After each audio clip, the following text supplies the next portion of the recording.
Welcome to the Fivefold Food Podcast, hosted by Dr. Robert F. Dial, where ministers receive the spiritual nourishment they need to succeed. The Word of God declares, and he gave some apostles, and some prophets, and some evangelists, and some pastors and teachers for the perfecting of the saints, for the work of the ministry, for the edifying of the body of Christ. Prepare to receive revelation, wisdom, and insight to empower your ministry for victory. Now, let's eat. Praise the Lord and God bless you. Welcome to Fivefold Food. I'm your host, Dr. Robert F. Dow. I'm so delighted that you've chosen to be with us for this podcast, Fivefold Food, where the fivefold minister can eat well so that they can excel. I'm excited for all of you all that are with us in this episode. If you are listening on Spotify, iTunes, whatever you listen on, your podcast, be sure that you do subscribe so that you can get all the latest podcasts. Be sure that you do go and leave us a review, give us a 5-star rating, and so that'll help us in the algorithm and help the podcast spread out. So we look forward to you doing that.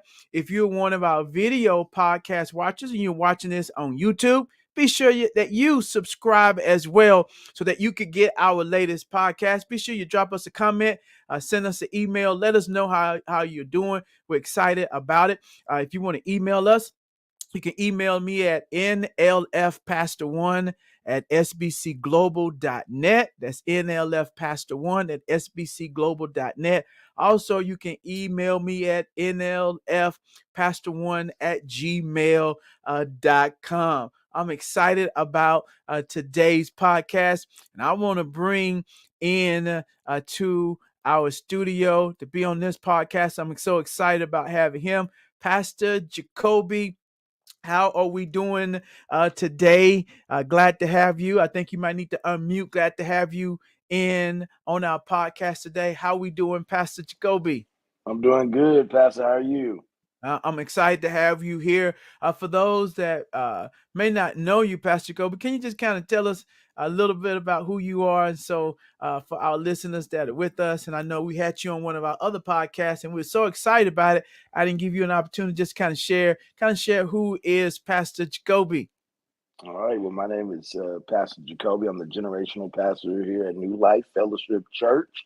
I'm also the executive director at the Boys and Girls Club. I am a proud father of Naomi Rose and the proud husband of Rochelle Crowley, the basketball coach at Cash Bulldogs. Okay, in the great state of Oklahoma. Yes. And so his wife is a coach, and you are director of the Boys and Girls Club, and doing a phenomenal job as our generational pastor. And somebody said, what's a generational pastor? Well, they help bridge the generational gap.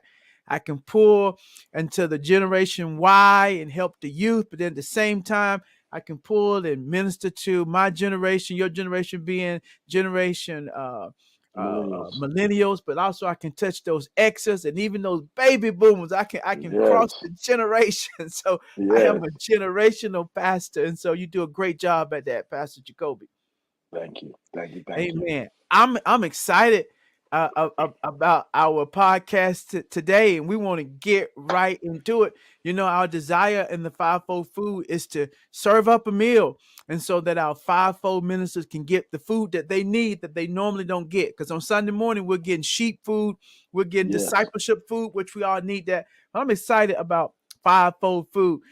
Today, in today's podcast, we're going to be dealing with avoiding mentor and mentee pitfalls. You know, we've been in this discussion in some of our previous podcasts, and I think God just still have us in this vein. We're talking about mentorship because, Pastor Jacoby, that's part of what we're doing in the Fivefold Food podcast. It serves as you would as a surrogate mentor for those that need mentorship, that don't have it, don't have people in their life. They can get mentorship from afar, and they can learn from this platform. But when I think about avoiding mentor and mentee pitfalls, I first of all, I think about mistakes that need to be avoided, that, you know, some of the pitfalls that mentors make in dealing with mentors. And I think one of the mistakes, Jacoby, the pitfalls that need to be avoided, I think for mentors is that I've seen some mentors they don't have a sensitivity. And Yeah. because we haven't had conversations, they're not in a room, and so they never get that food. That if you're going to mentor someone, there need to be a sensitivity to their time, to what they have going on in their life, to those things. Because if you don't have that sensitivity, you can think as a mentor it's just all about you, And Yes. I think it has to be that sensitivity. I remember just recently one of our elders within the church.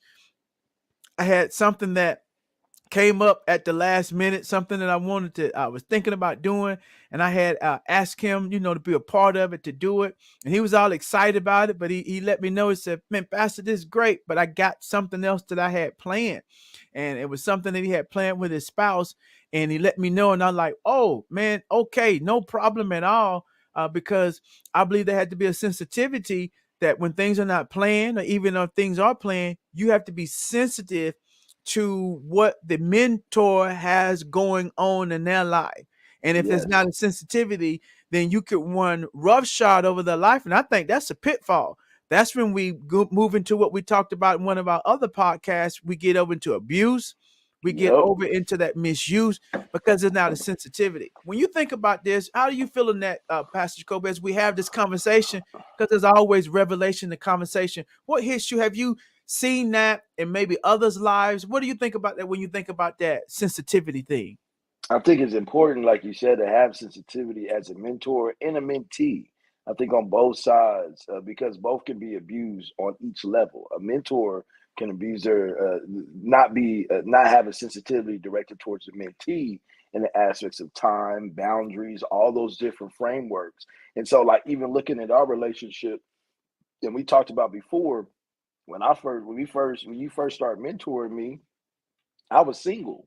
Now I'm married. It's a different level. And you being a married mentor, you understand those. So you gave me some great knowledge and said, hey, you need to set these parameters now so that things won't happen in the future, or if something comes up, you have your priorities structured. What do you And I mean by that? think Kind of break that down so we so, can get it like, down. just for example, like you say, hey, hey, Jacoby, I got this project. Hey, are you available and free? I may be available and free, but I didn't think about, oh, let me check with my wife to see if she has something planned or if we have something scheduled for that time frame. And now, as a mentee or mentee, you're excited for that opportunity to Ah, have that relationship or time with your mentor, but you can put other things off. And so on the mentor aspects of it, you have to make sure that the mentee is aligned. And then on the mentee's aspects of it, you got to make sure that you're aligned so it won't be a conflict of boundaries, because it can be abuse without even realizing that it's abuse. Yeah, I just called you. I thought you said you was available, but you didn't have any sensitivity to think this is a married person. They have a spouse. They have to make sure that their spouse is good before they just jump and do what you've asked them to do, uh, or get into those particular conversations. It has to be a balance on both sides. And a lot of times, if you're not sensitive to that and you're just so gun hold on to mentorship, and it can be in any level, ministry, networking, it can go to business, anything. Because a lot of times when you get excited about something, you get excited about something. People call me about football, I get excited. But you calling me about football and you like, because hey, you're a let's go to the coach as game. well. I'm a coach, so it's like, if hey, let's go to the game, but I got a date night on Friday. I can't go.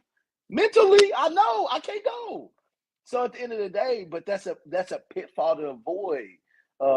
Yeah. And a mentor, and also you just giving that sensitivity directed towards it. Now I got a question, Pastor. Let me What? let me hold that just a second. Okay, Don't I'm lose all that right. thought. Cause All no, right. you could hold that. Cause it's hit me. Cause I love having these conversations that we could have them where everybody can get in the room. Cause these are conversations we have so that, that's part of my mentorship with you, that we just have conversations and we deal with different topics that we think are relevant, and so this is a one way we kind of model that. You hit a key point, and I thought that was good, that the sensitivity, how abuse could come, and it don't come intentionally, because the mentor need to be sensitive to the mentee, that they're all excited Yes. And so in that, that's so good that they have to have that wisdom and the understanding to make sure that they don't go overboard. That you like, hey Jacoby, you need to make sure you're spending time with your wife. You need to make sure you're spending time with your kids. It's part of the mentor's responsibility to protect the mentee. That's what I'm That's getting, it. Jacoby. See, That's that's a it. pitfall, not knowing that that's part of your responsibility. It's kind of like this in sports. We know this in sports that many times they say if you have a player that's he loves football, he loves the team, he's all about winning, that sometimes in an effort to protect the player, the coach have to say, no, we're going to take his helmet. We're going to Yep. make the decision. You're not going back in the game. Because if I Yep. don't protect you from you, you'll go out there and further injure yourself because that's just how you built. Yep. Mentors have to have that mindset because if a mentee found their zone, their gift zone, their area, prophetic, apostolic, or whatever they're trying to learn, maybe systems, they're trying to learn the business aspect of ministry, maybe automation aspect, just different, whatever they're excited and they're getting that mentorship. If the mentor is not sensitive to protect them from themselves, that's how That's we say it. it. You got to do that. I never thought about that. Like you said, that could be a pitfall, Jacoby, not even protecting them. You should be the wise one to let them know, like, hey, let's make sure we keeping this thing in balance. To have those conversations. How you doing? You cooking out, you taking care of your husband? You know what I mean? I know we doing this and you're following me here. Those that are mentoring ladies and other ladies, how's it going? Are you going to your kids' game? How's things at home? And not taking those things for granted just because they're doing all the things that you want them to do as a mentor. Yep. That's it. That's And that good. and that like I said, I think just ultimately you have to be sensitive towards that. But I think too we talk about exposure towards it, being sensitive towards something, because if you have been exposed towards a mentor that has necessarily abused their overall ability to mentor you in their time and not being sensitive towards your time, not being Mhm. sensitive towards your own space, and they basically abuse that, then we run into problems. And so there's You had a two ways question too. to You had it. a question. My question was like, because me and you have had a great relationship and mentorship, and you never, abused or, you were always Not be sensitive in sensitive that to your time frame. time. Like, hey, So Jacoby, my let me say question, this. Let me give some my examples. Don't lose the thought though. I don't know if me no, and you was talking about the other day, but maybe me and one of the elders, it's like, oh, me and my wife was just saying, not sensitive. If I just say, Jacoby, can you go to not a, Walmart? Go to Walmart, get me some grapes and some bananas, and stop by Burger King too. I gotta taste, fries and a Whopper. And they do that kind of stuff just because you have some authority to do it. yep, Asking someone to go, an hour and a half, can get something from the Cheesecake Factory for me. And I meant people do that kind of stuff. that's it. They not being sensitive that, oh, they can just tell me no. No, you need to be sensitive to protect because they honor you and value you. I'm mindful of what I ask for people to do. You have to take carefully the authority and the influence that God has given you, that I dare not abuse it. That I dare not Yes, just say, hey, Jacoby, you mind getting this? Go, come and wash my car. Come and get my cleaners. It's different if I'm busy and I'm coming in off the road and I'm busy and I don't have time and I'm going to miss the deadline. But just out of mere convenience, we don't do that with our mentors because we want to be sensitive to that. So I don't want to throw you off, but that just hit me. I wanted to lay out some practicalities how unfortunately we can see that thing play out. And not because mentors have a bad heart, because nobody ever told them, they never had these conversations to know that, yeah, I got to be mindful that I don't abuse or misuse my authority, and be mindful because people will do what I ask. yes, and Pastor, and I'm gonna add that, and then I got a question behind it. You also got to be mindful that these people are people, and so don't get upset and mad when you open up that door and you ask them to go get you a donut and some coffee because you don't want to go do it, and they say no, and then now Or we I'm not, talking or about I'm you not, I'm not not not. able to. It's not. Yeah, I yeah, can't it's just do it. I just hey, I got other things that are going on, and then you get upset off the basis of now. Oh, you're not. oh, you're not being obedient. Oh, you're not, you're not being in line. You're not. Now we throwing out these more of the these phrases that are more catchphrases in the aspects of saying you're just not doing what I asked you to do because I want you to do that, and then you run into fences and and more obstacles that you run into within the mentee and the mentor Good thing. aspects of it. But my And so let me question that say this too. So the thing is, I'm okay with my leaders, mentors telling me no in a respectful way.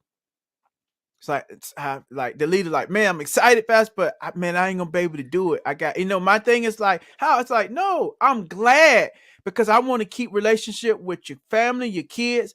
And so you have to be okay with no. How many know mentors, leaders, bishops, apostles? We're not God. People can tell us no. People can respectfully tell us no. yes, Pastor, love you. I'm I not putting just any can't. It's not tires. possible. I can't. Sorry. I got other things. But I have a question. My question was, were you exposed to good mentorship Mm, that had the parameters and the mm, boundaries mm. already established, or did you go through it the hard way, where it's like you was more exposed towards mentorship that didn't have that, and you had to basically set that up for yourself? No, I've been blessed. I ain't had perfect mentors, but I've been blessed, first of all, with my father in the faith, Apostle Nathaniel Holcomb, Bishop Holcomb, the founder of CCI, Covenant Connections International, out of Killeen, Texas, now under the leadership of his wife, Pastor Valerie Holcomb. He was a mentor, a spiritual father that was a model of excellence. And what I mean, not just preaching, teaching, give you some examples of what I mean. I saw from him I remember maybe 1993. This show how many years, it's 30 years ago. I remember 1993, and I won't give places because I want to, for respect of people that we're not throwing out, but we were in a particular city. He was there speaking at this conference. I remember being at the conference, and because my father-in-law who was connected with him, I kind of got access to him through my father-in-law. He preaches at this conference. The person that's running the conference, the bishop, they're running short on the budget. So his bishop Mm, brought these pastors. They're running short on the budget. And so he rallies his people together and telling them, like, hey, we got to give, meet the conference, we need to give, da da da. And what my bishop did, he said, hey, man, whatever y'all were going to give me for all of my speaking, put that toward the budget. Don't worry mm, about giving me an honorarium. mm, But then what I got behind closed doors, mentorship from him, his mindset was, we've gathered these pastors. These people are just trying to make it. They're just trying to do, we need to pour into them. It's not taken from them. And I say right. that because that's how he modeled in our organization, that it wasn't a heavy hand of how much you got to give. Yes, he believed in giving, teach giving, but he wasn't heavy handed with it, where it was an authoritarian thing where you felt demeaned, you felt bad. If you was like just getting your ministry started and you didn't have excess funds, it wasn't about it. And I'm not saying we're against conference registration. I'm not saying there's not a place for that. But for his organization, it was like, give what you can, we'll give. And that was such a blessing to me, being a young pastor, just trying to make it, Jacoby. You know what I mean? Just Mm-hmm. trying to make it. So he always modeled that with that, and that blessed me. And so that's why I take that model now, because that's the model that I had. His humility. I remember hearing his wife tell stories like he may be at ORU. And I remember one time he was in the elevator. I think his wife said, and this person was telling him all about the ministry and all that he did. And he just kind of listened to him and amen. And then after he gets out the elevator, his wife like, why you didn't tell him about what you do, and like, that he was such a humble person that Mm, he never tried to come off as, I got a campus that's, debt free. We do all these things. And it was from the first time I met him, how he Mm, dealt with me as a young minister. So much humility, but just so powerful, so much authority, strength, strong man, but such a humble man. And mm, because I saw that, Jacoby, that's what impressioned me. And that's how that became my pattern. That became my pattern, for ministry. Not that he didn't deal with order, not that he wouldn't check you if you need to be checked, you know what I mean? Not that he wouldn't order, but that's the pattern I saw. And I hope that helped you. So that's the pattern I got of it. And the balance of that too, that when it was time to deal with things, he would deal with things. He would check things. He would confront things. But overall, his persona, that's when it was that time. And so I got that. That's my standpoint. But then I can think of a mentor, and I had several, and just to kind of sum it in this, where with a mistake that I saw the mentor make, maybe because they didn't know, they tried to make me too much of like them them. Hmm.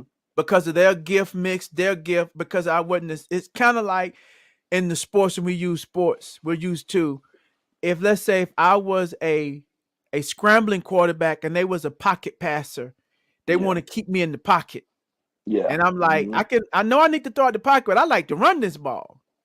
Or Hmm. if I was a 3-point shooter and they like take it to the rim and they like, stop shooting out them threes and take it in. I didn't think they maybe had the wisdom or the sensitivity that I'm not going to flow like them. I'm not going to do it like Hmm. them. And it's just like a knowledge. And I think that's the thing in that I've experienced that. And I had to you have to kind of pull yourself away from that somewhat, because if you don't, it'll break your esteem and it can make you feel, because they're not knowingly want to try to make you more into them instead of allowing you to be your true authentic self. I hope that helps. No, that's good, and that also brings to a point that a mentee, you have to know who you are. Don't go into the mentorship, and this is a pitfall to avoid. You go into the mentorship not knowing who you are, or kind of the line towards what your gift is, because what you can be is you can be just a copy of the person that you're getting mentored. And I'm just being real. I'm just being you. I How mean, they this is know who they be. are, Pastor Jacoby, if I they mean, if they go into that's that. menstrual to find out who they are? Kind of help us with that then. No, but that's on you. You have to seek, and you will Mm. find. So you have to seek, just as you seeking for a mentor, you also have to seek the knowledge and information so you can find, more in depth. So that mentor cannot be your own lifeline towards what that gift is. Woo! That's that, and we talked about the last time. This can't be my only lifeline towards what I want to do in the ministry. Because if it is, I'm going to just be a copy of this. And Oh, you see that more than often. You see that more than often in so many different levels of ministry, preaching, copies. yeah, prophecy. It copies, and will say, I got this, and it's okay to get, it's okay to get, things from your mentor and connect and They have have that their spirit. They have their their anointing spirit and the similarities. same anointing. It's okay to do that, but you have to have your own authentic self. And if you're not your own authentic self, then you're just a copy. And if you're just a copy, then God can't truly use you how He wants to use you. And so I Because mean, the only truly, blessing originals. You that's always be the only second fiddle. blessing. That's it. That's it. And so, I mean, that's a big pitfall that I can see that can happen. But Pastor, you said Why something did you ask me interesting. that question, Jacob? I'm interested in that. What prompted that question about the pattern I seen and that, did because I just have to bless God. That's why I want to give back. I've been blessed with mentors. I don't have a lot of horror stories and stuff that I hear and people go through. God just blessed me so much in that area. Because I've seen horror stories. I've seen some horror stories. In fact, there's a video that we may be able to pull up that I sent to you, and it shows of things of what not to do in a mentor-mentee relationship. What not to do. So we want to check out a video that can give us some insight into what not to do so we can learn from mentorship. And all right, Yes. let's check out, and you let me know. We'll pause it through and we'll commentate on it. All right. you're gonna blow it. If you're not careful, you're going to blow it. If you're not careful, you're gonna blow it. And Pastor Kobe, let's put this in context. So we have a pastor, he's talking to another fivefold minister. So Yes. we'll assume if it's another fivefold minister, there might be some kind of mentorship relationship. So let's look Yes. at a wrong model so we can learn from it. If you're not careful, you're gonna blow it. If you're not careful, you're gonna blow it. If you're not careful, you're gonna blow it. Get in place. Get in position. This is about being a servant. Your spirit has to change. I told you months ago that this next season was going to be the hardest season of your life, and you fumbled the ball 3 times. And I The told drums you make it more dramatic. this season was, and if you're not careful, you're going to blow it. I don't care who prophesied to you. I'm your pastor. I don't care who tell you X, Y, and Z. I know you by the Spirit. I know your shortcomings. I know what you don't do in this church. I know what you do in this church. Nobody outside this church knows, and you can tell them I said it. You can tell any pastor. You can tell your cousin. You can tell anybody. I'm your pastor. And I don't care what they tell you. If you don't get yourself together and do what you're supposed to do in this house, everything that God has promised over your life is subject to be aborted. Now, Jacoby, let's look at this. What honestly, is he saying it seemed like the pastor's trying to warn, a fellow minister of getting off track? That he has authority in his life. So what Yes. other outside voices really don't matter.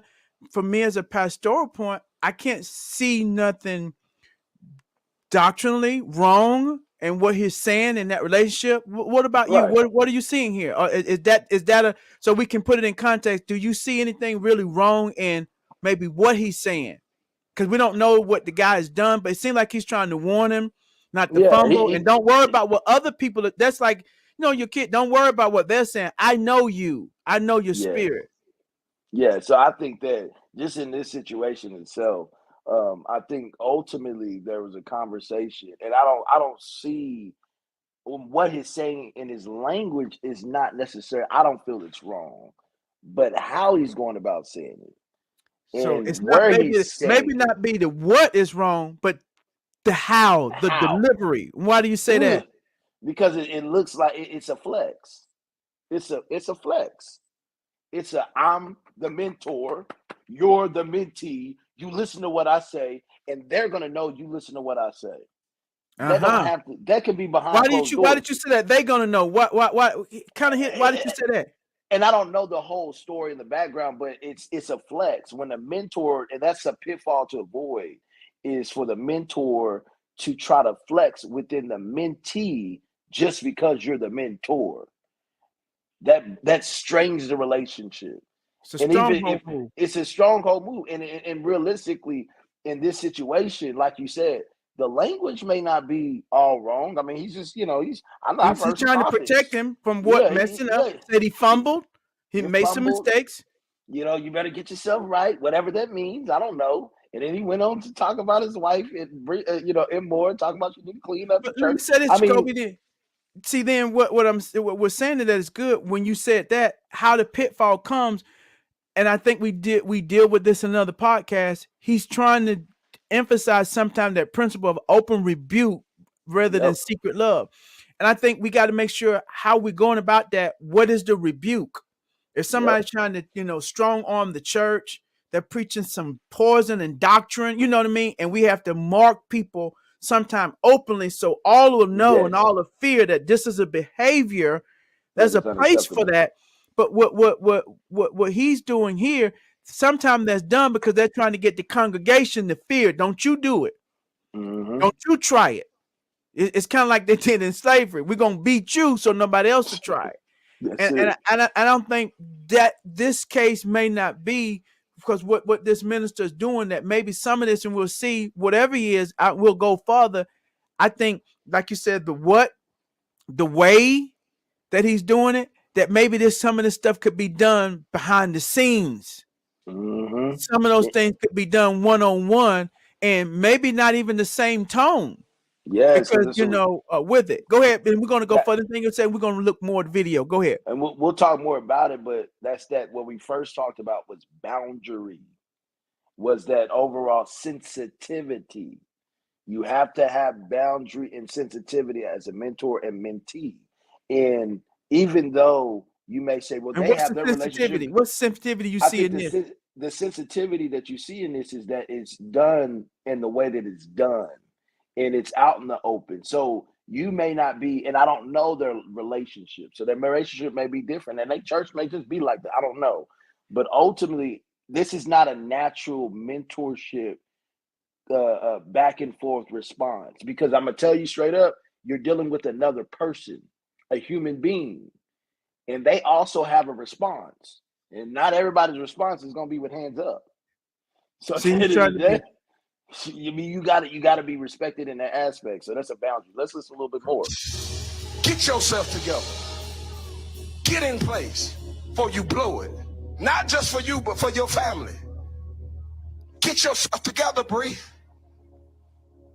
Pick up the vacuum. Clean the bathroom. You're not above the work. All that is good. Ministers need to serve and vacuum clean. All that is good. Did it? You got to do it. Get yourself together.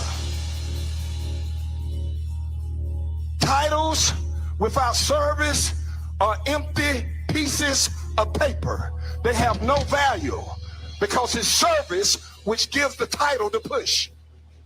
Isn't that good? That's Titles good. without any service have no value because the service that gives the title to push. Is that good? That's good. Sounds great. That's good. Isn't that something good to know, though? That's a It good shouldn't be titled. So it's not wrong in what he's saying. It's how you saying it. Do you hear me, son? Get yourself together. You operating in the wrong spirit. I don't like it. You're operating in the wrong spirit. I don't like it. This spirit that you're in is not from God.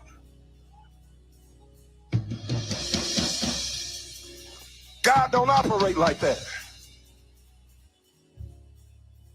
Get yourself together and be Bree. Come here. Lift your hands. Now you talk to a kid. You have no reason to be angry. Said it, Pastor. Like he was talking to a kid. I just thought about that. Yeah, that's that tone. To be upset. Because if I gave you the keys, you would blow it. You don't even know how to turn on a system. If I gave you the keys, you ain't tried to learn nothing. If I gave you the keys to any church, you will blow it because you don't know how to do nothing. All you want to do, son, is preach. And preaching is less than 10% of pastoring. True. Yes, that's true. Very much true. You got to learn how to do the work. And stop worrying about the money. You got to do the work. Because without work, you know why a lot of pastors fail? They ain't got no service. They ain't true. Put in no work. I can give you the money right now. You want to go out there and do it on your own? I'll give you $20,000 tomorrow. You go out there, you find you a building, you go get you a sound system, you go pay your rent, and after you do that, you have nothing. And I guarantee you in 6 months, you're gonna come right back up here broken. And I'll give you what I started. I'll give you what nobody gave me when I started. And I'm telling you to your face, you're gonna fail because you ain't putting in enough work. And I don't care who prophesied to you. Without work, prophecy is null and void. See, I think Pastor, he, I think we get it. He's seeming that he may want to help and trying to cover the minister. But I think where the pitfall, that's where I think the pitfall comes. It's the tone. It's not the what. Because all the things ministers need to know that. It's not about the title. It ain't about just the microphone. especially those that want to be pastors, man, you're going to need more than preachers. You got to have a work ethic like you don't know, man. I mean, you got to be dirty boots, soldier. But it's the tone, but not just the tone, Jacoby. It's the place. Yes. And the reason I said that because his family's there. It's like he's been stripped. It's like in front of his family. Imagine how that man, how his kids, if his kids there, how he looked. Yep. His wife there, how he looked. Jacob, your wife, his kids, his family, the body, not only the body, but his family, how he seems like he's demeaned. And so I want to put in context. That's where I think how the pitfalls come in. Let's break it down. We're not trying to come against that pastor. I don't know this pastor or his bishop, whoever the man of God is, don't know him. We're not saying he's not a man of God. We're not saying that God don't do a good work. I can't even question his motive or his heart. To me, it seemed like it be coming from a good place of intent to try to protect him. He said, man, I give it to you. I don't want you to go out there. You're going to fail because you're not putting in the work. We don't know the relationship. But when we talk about mentee and mentees, if he was taught, is that one is the place that you say it. Everything in the place. That shouldn't not have maybe been a conversation that he had with him in public like that. It's not a place for open rebuke. Not only the place, but then some. We can debate maybe the tone and all that too, because what happens is which I will be, and that's what we want to help people, Jacoby. I will be transparent. Sometimes these things happen because maybe he had a bad model, and so he thought this the type of behavior. It's kind of like if your parents abuse you and beat you with do shoes at you, hit you with coat hangers, extension cords. So then you think that's acceptable behavior. Because that's what you got. You think like I'm punch him in the chest. So you do what we punching our kids? You hitting them with shoes? Why? Because you saw that model somewhere. So maybe he had that model or this, Jacoby. Some people personality, they're more wired and more amped and rough. And there's a place to that. Everybody's not meek and mild. John the Baptist, how he was saying, you vipers, who warned you to free. Some prophets and motivated people, they could come off more rough, more abrasive. That's a personality thing. Some are more louder. Some are more intense. That we have to allow place for that. But I think what we have to be sure to do also, Jacoby, we can't rest on that as an excuse to not learn to temper our personalities. And because I think what that happened because he's seen a bad model or you get frustrated. I've been frustrated in earlier days in my ministry. I can recall sometime wanting to help people or minister somebody, and I'm trying to warn them of being more abrasive. And in retrospect, too abrasive. In my means to help. Why? You're frustrated.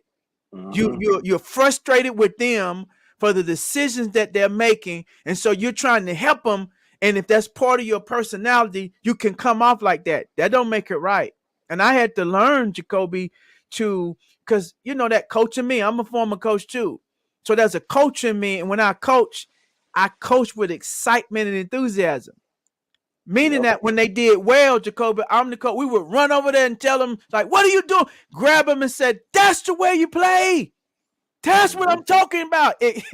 Side note, I can't stand it now when I go to a game and a player make a good play and do something and the coaches don't say nothing. Don't do nothing. Man, we're jumping. We're like, get them up. That's the way they play. That's how we play ball around here. That's winning football. That's bulldog. I was that kind of coach. So that's a part of me. And my wife all the time tell me, like, babe, you're getting loud, boo. And so I had to learn that when I was dealing with people. And I'm frustrated. And I've yelled before. And I shouldn't have yelled. I've raised my voice. And I shouldn't have raised my voice. I acted like a Tasmanian devil. You know what I mean? Like I'm hot up in here. I'm hot. And I had to learn that hot got Moses in trouble, though he was a man of God. That hot. So I had to learn to temper myself and learn to be patient. Still, you can correct, you can rebuke, you can keep order, you can chastise, but there's a way to do it. Yes, and there's a place to do it. Kids, but that you don't have to abuse them. You don't have to leave marks on them. You can discipline elders, ministers, and leaders. But that comes part on the mentor, Jacoby. Because see, we Yes. have an environment because you're prophecy motivated, and some people are strong. And I got pastor friends and people, man, they're strong, man, they're strong. And I don't think they should have a model like mine. And they're strong leaders and they'll put stuff in order.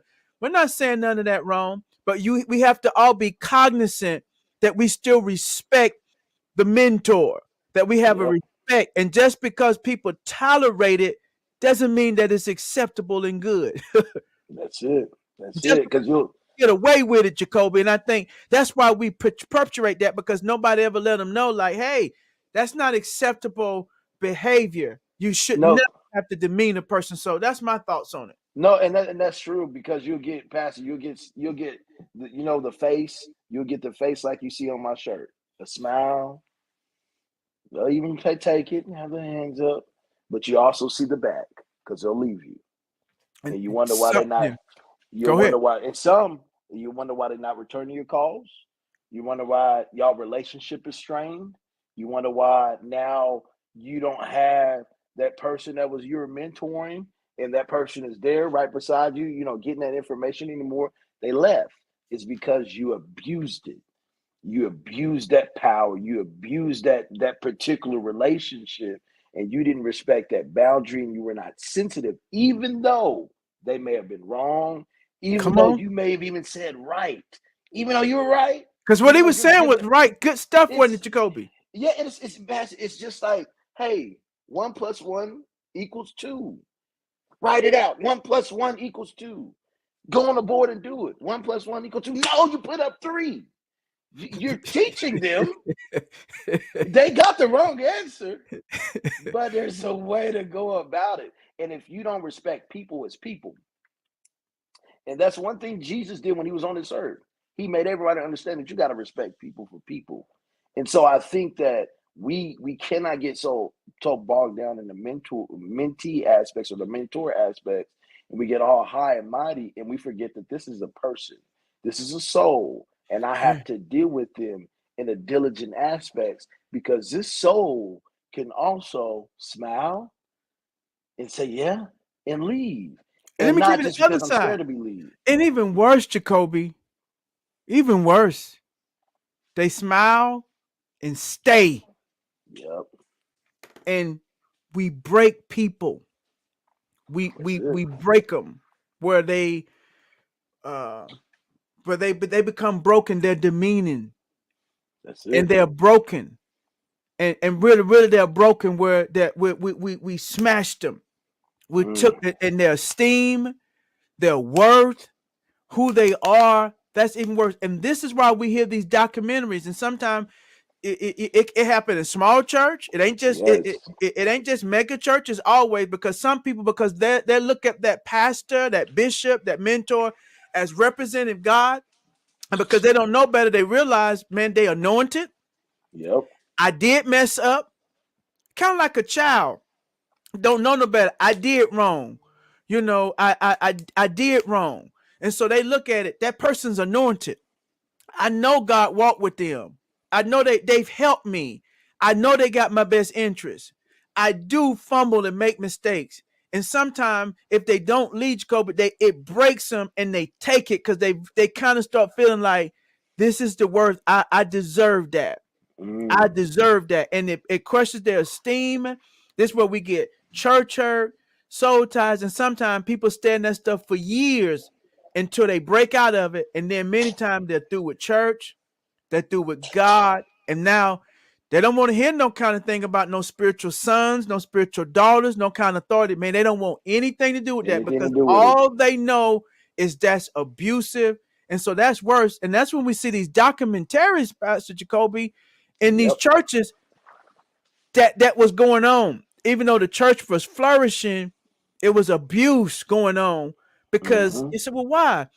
Because I don't think in the early stages, see, if we get parents early stages and get them the food that when, yes, your child gonna get on your nerve. Yes, your child in some time is gonna, but you don't shake that child. Don't shake. You don't want to demean the child, and you don't want to break them. I know you're upset and they spill stuff, but you got to be the mature one. You can discipline them, but you don't want to break their spirits.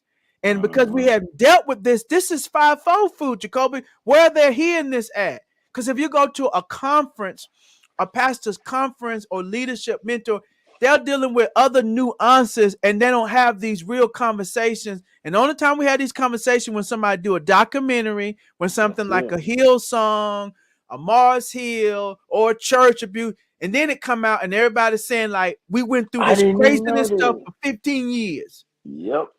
But if we get it on the front end, we can stop it and have some conversations and say like, hey, pastor, you know, we will change. And if enough people leave, they'll change, you know, and think about it, what made me change. I'm not saying, I definitely say I wasn't an abusive pastor or whatever, but I've known I've been upset before. I've known I've raised my voice before. And what I had to learn was just my time with God. It's like, and if I reflected on some relationship that did sever or some relationship that did go south upon reflection, I don't take all the responsibility, but it's like, I could have handled that a little better. I could have handled that better. And when you know better, you do better. And I think if we don't have these conversations, people can stay in that perpetual cycle. What are you hearing, Pastor? Because I think this is the kind of stuff pastors need to know, and we need to know about, and mentors. But Pastor, that's why this conversation is important, because like you said, the lack of exposure is the lack of knowledge. And so you can be exposed both ways. You can be exposed negatively, or you can be exposed positively. I remember when I asked you the first conversation about, what gave you, the understanding the boundaries and being sensitive towards when you're mentoring other people's boundaries. It's because you had a mentor that was sensitive to you. And so you was exposed to that, and you had great mentors. And I think in this situation, it shows that someone that, whoever that person, that pastor, that mentor that was in that video, someone probably exposed him wrong. That sounds like some old school. And so somebody exposed him wrong, and it never was corrected. And so now old school. But don't we say, don't people need it now? You can do anything in the church, anything go. People wear anything, do anything. So we always got to get better. And I think that's the most important thing. You don't shun what happened. You don't shun tradition. You don't shun things like that. And they say, oh, that's not a bad, but it's a way of going about it. And, back in the day, they didn't record. Back in the day, we didn't have video cameras out. You cannot do that on that level, because you're bringing now more issues driven towards that. And it has, yes, we're dealing with the spirit. Yes, we're dealing with God. Yes, we're dealing with yes, we're dealing with that. But there's a sensitivity towards a soul. And you have going to be even more responsible for that soul rather than the rebuke that you're trying to send to that person. And so ultimately, how you handle it is important. So this is how they'll do. They'll smile. And some may receive it. The majority of them will smile. But you got to look at the after effect after you get done. That's it. And I think that's where it happens at. And we've seen it with kids and their parents, right? That's it. Afterward, and they realize when they get grown, I've been abused. Come on now, when you grow up, you grow up and you realize I was abused. And that's what happened with people in the body when they get teaching. Something like COVID happened, they get away from church. That's what helping a lot of people. They still realize, like, I was abused. There's a TikTok about that. Some parents, some parents they writing apology letters to their kids when they used to hit them with extension cords and hangers, and tell them to knock them into in the next week.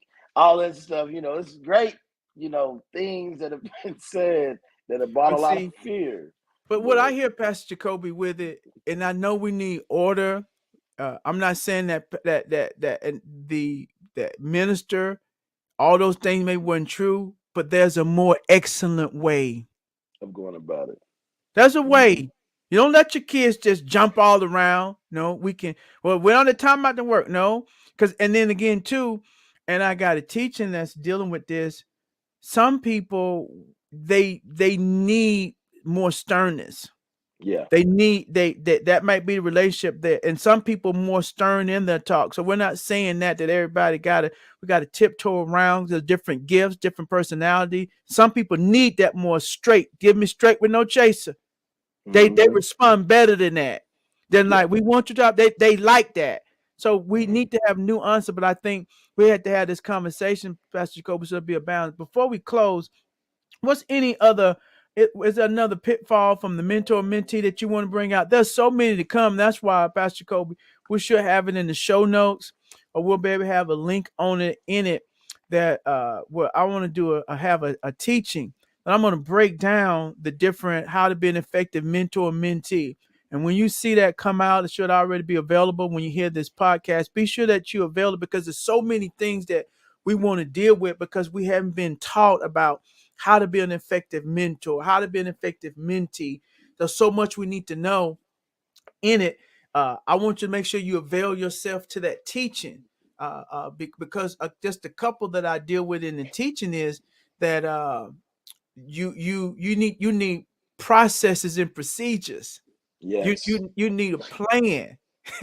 You need processes and procedures, and then that I have some templates and things like that where you need an assessment from your mentee to know like what is it that you need from me, so that I can evaluate what your need is and I can evaluate what I bring to the table. So you need systems in place, and in that teaching I have those systems and those templates where you can give them something. We're going to have that directly for you where you can give them that and say, hey, fill this out. And you can see, is it a good fit? And it helps the mentee get clear on what they need. So you got to be clear on what you bring, be clear on what they did. And then you need to be able to have a plan. And so in that, I'm going to deal with that and all those processes, because some of the mistakes, you don't know how to guard your time.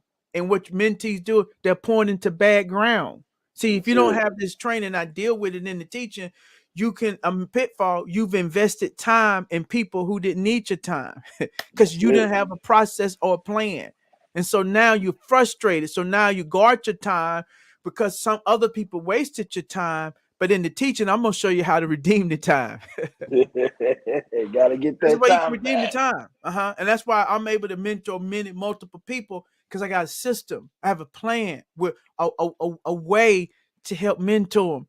This podcast is part of my system of mentoring ministers. And so now I can have one and I can help many by this one podcast. I can help many.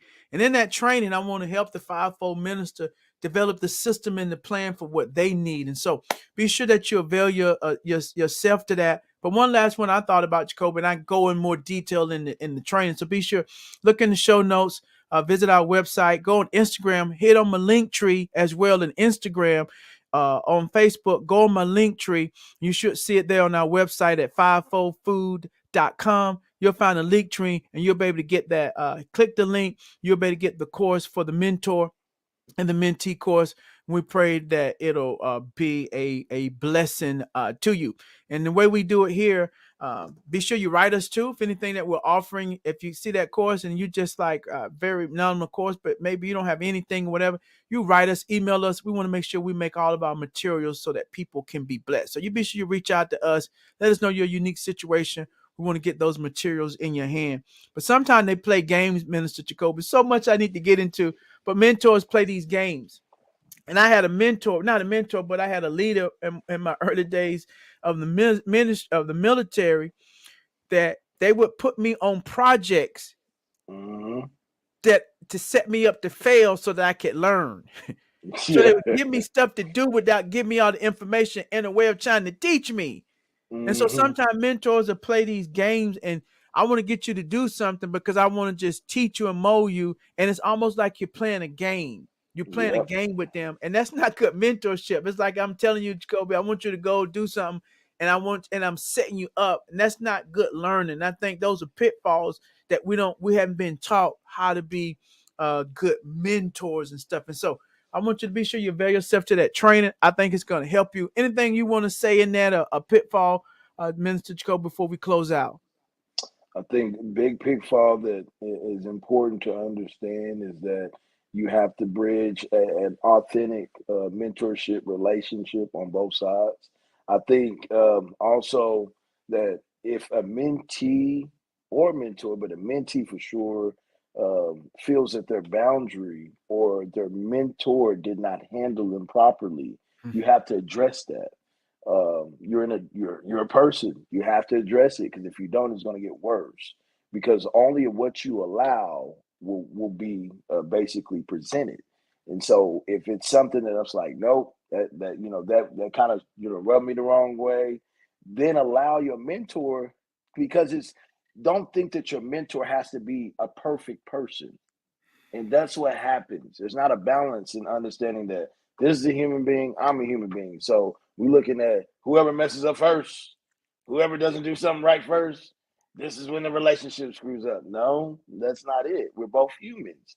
So allow each other to make those mistakes, but you also have to be, true to each other in the aspects of telling if something happens or if that person rubbed you the wrong way, or if you feel that that person overstepped a boundary that you felt that was not proper, and you have to speak out and say that because if not you'll run into more issues of that continual abuse. Wow. And you know how we often end our mentoring sessions, and some are formal, informal. I always ask you, Jacoby, any questions that you have, what any final questions you have, or maybe what we covered today. What question would you ask me that since we're here live and we're flowing it authentically, what will hit your mind, Pastor Jacoby, if you had a final question for me, what we shared today, or maybe something I shared today? What would be your question? I think my question is,